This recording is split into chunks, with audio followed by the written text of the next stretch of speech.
What's happening, YouTube? Welcome to the very first inaugural episode of Gamer Nerds. We talk, review, rant about games, movies, media in general. I'm Dinks. This is Voice. I hope you guys enjoyed the show. Comment and please subscribe.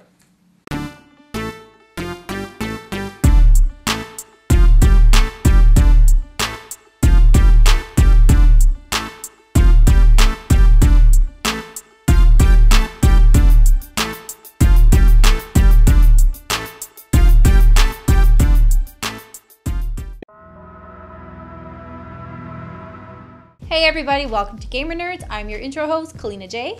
Today we'll be talking to you about Batman Arkham Asylum, which was released for PC, PS3, and 360. The Dark Knight returns the Joker to Arkham Asylum, only to find out that he was playing right into the Joker's hands. Batman returns in his true form. He is stealthy, the combat is brutal, but you already knew all that, so let's see what the nerds have to say. So we're gonna get into the story. So the story of Batman Arkham Asylum is dark, gritty. It's the way Batman should be presented, like a lost episode of the original cartoon series, written by one of the original writers. It features some of the cast of the original Batman, so it really feels authentic. Feels like Batman, not just for the fanboys. It's for everyone. So even if you don't know Batman, this is the game to play. Now he brings up a really good point, surprisingly that the storyline was great. As he mentioned, it was written by one of the original writers of the Batman animated series, which originally was one of the best Batman games for the Super Nintendo, so things come back and around.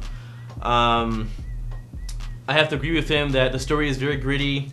It is very adult. There's a lot of violence, a lot of swearing, something you wouldn't expect from the animated series, and there are a lot of cameo appearances by, prominent Batman villains like the Riddler, Scarecrow, fantastic, and even lesser known ones like Great White Shark, no offense, Prometheus. and Prometheus and so on. So really, it's a homage to the real Batman, and Rocksteady. You guys did a fantastic job. There's 3 different modes you can play Batman in, and probably the most fun, for me at least, is the fighting mode, where you basically show the characters or the enemies in the game that you are a master of all martial arts. The control scheme is very simple but extremely difficult to master, and you can hone your skills in the various, the story mode or the combat challenges. Batman becomes a human pinball, bounces all over the screen. It sounds ridiculous, but when you're actually controlling it, you're like, holy shit, this is amazing. I gotta say though, the fighting was fun. When Batman hit someone, he really hit someone, but man, was it repetitive. I won't say it's repetitive, and again, you're wrong about that, because Okay, there are so many ways you can take on a set of enemies. I mean, the way the gameplay is set up, it's so easy to, jump from stealth mode, jump to combat mode, and then quickly grapple out to stealth mode again, and then, pick off an enemy from the distance, sneak up behind his, his friend. I mean, it's just, the possibilities are endless. It's true, but along with that, you have a pretty dumb AI. I know Batman's hiding somewhere in the shadows, but none of the enemies just look up. They don't look up, so when you just go up there, you're hidden. And the fact that, when you are spotted, all you have to do is swing between gargoyles back and forth. It's ridiculous, because I found myself swinging back between the 2 same gargoyles, and they're looking at me, and suddenly they don't know where I am anymore. Detective mode, which is probably my only issue with the gameplay itself. People probably rely on it too much. There are times where I was playing the game and I played through a whole segment with the detective mode on, and I totally missed out on the environment or other details because Steve thought all the villains of the game were skeletons. Not the case, because he left the detective mode on. When you fight the Titans, I'm sorry, that was just so typical of whenever you fight a big guy in a game, it's always the same thing. They run towards you, jump out of the way, and hit the wall, and just beat the crap out of them. That was boring, but a lot of the times, especially when you had other enemies along with the Titan, the camera angle pissed me off because you couldn't see where the Titan was, and you got beat up left, right, and center, and that just annoyed me. So hold on. Objection! Grip. Now, about the camera and moving around. So this is actually one of the things in the game you need to get used to pull off a combo of 40 hits and plus and so on.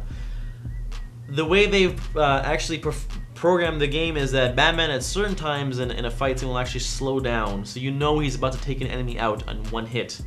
What you can then do is pan the camera around while he's doing this and pick up your next attack.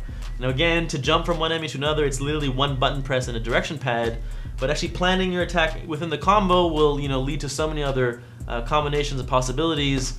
It's not a button masher. He learned the hard way. I learned the better way, and I have the achievement to prove it. So, he's right. I'm gonna say one thing though. It sounds really wrong, but I like riding Titans. So, just wanted to say that. Also, Batman walks too slow. That's the graphics and the way the game sounds. So first of all, graphics, right?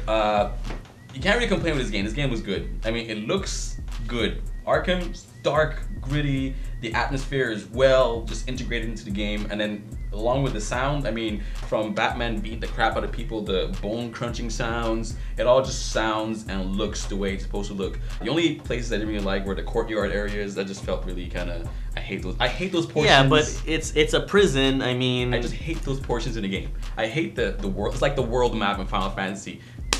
Can't stand it. Apart from Batman and some other characters, and especially the girls are just well modeled. But then you have the other characters. Let me point out the first comment Mr. Voice made here was, "Did you see Harley Quinn's outfit?" Continue. The girls were well modeled. I mean, Harley Quinn, Poison Ivy, it all just looks good. But then when it comes to some of the guys, I mean, the enemies, I mean, they repeat them too often. Yeah, but if you know the story, if you actually took time to listen to it, all the enemies are taken from another prison and they're the Joker's henchmen. Of course. I guess they look like Joker henchmen. I guess everyone from a prison looks the same. I guess if they're the Joker's henchmen. All the prisoners in I don't know, prisons in the city or wherever, they all look the same. But anyway, they all look the same, and everyone looks like they're kind of like on steroids. I mean, is that what they do in the asylum? Everyone works out. They all just okay. No. Okay, there are enemies that are really buff. There are skinny guys. There are like insane, convicts with like grates from Silence of the Lambs. Yeah, I don't know. You're crazy. My points are different, obviously. This is why we're two different people. But I'm better. the visuals are fantastic. Everything's very clean looking. Batman looks like a superhero. The suit is very detailed. The armored suit you get later on is very detailed. Arkham Asylum is amazing because the game has color. But the voice acting, I gotta say, the voice acting was amazing. I mean, the fact that we had some of the original cast, voice acting, no issue with the voice acting at all. It just felt right. It felt good. I have no issue at all with the sound. Kevin Conroy, Mark Hamill, Arlene Sorkin from the animated series. I mean, for me at least, those are synonymous with the Batman cartoon. What do you get with purchasing this game, using your hard-earned money? So the main storyline, pretty meaty. It took me about 12 hours, and there's a lot to do. So you have, the main story mode to follow. The Riddler portions of the game are also fantastic. There's over 240 secret items hidden throughout the island. I love the Riddler. The Riddler part. You find like audio tapes about interviews with the enemy. Very true. That stuff was. I mean, they didn't have to add it, but it just fleshes out the story more, and it just, brings everything together. There are a lot of riddles that, again, take bits and pieces from the Batman universe, and it's integrated into Arkham Asylum, and I really enjoyed those parts. So find all those, and you should, because those lead to upgrades and, unlock challenges in the challenge mode. I'm just going to say something that he's going to hate me for. I on top of everything. Hated the challenge modes. There's DLC, which has just come out, which is free for PS3 and Xbox owners. You PS3 owners get the special Joker Challenge rooms, which I'd be very surprised don't show up to Xbox.